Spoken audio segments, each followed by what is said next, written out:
بسم اللہ الرحمن الرحیم۔ سیدہ عائشہ صدیقہ رضی اللہ عنہا سے روایت ہے کہ رمضان کے بعد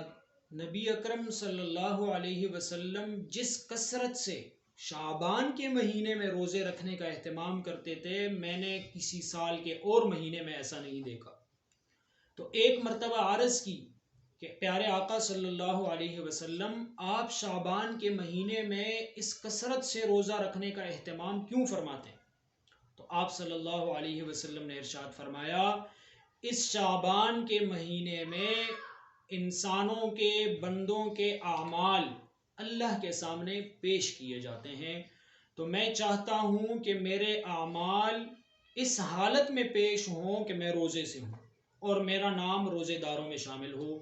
اس لیے آپ صلی اللہ علیہ وسلم کی روایت حضرت علی رضی اللہ تعالی عنہ سے مروی ہے کہ آپ رضی اللہ تعالی عنہ نے فرمایا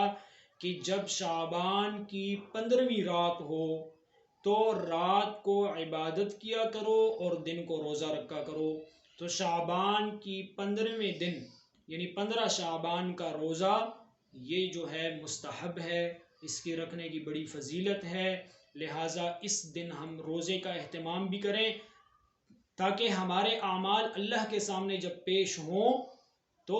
اللہ کے سامنے اعمال پیش ہونا ہماری اس حالت میں ہو کہ ہم روزے سے ہوں۔ تو روزے کا اہتمام کرنا بھی اس دن کے فضیلت میں شامل ہے۔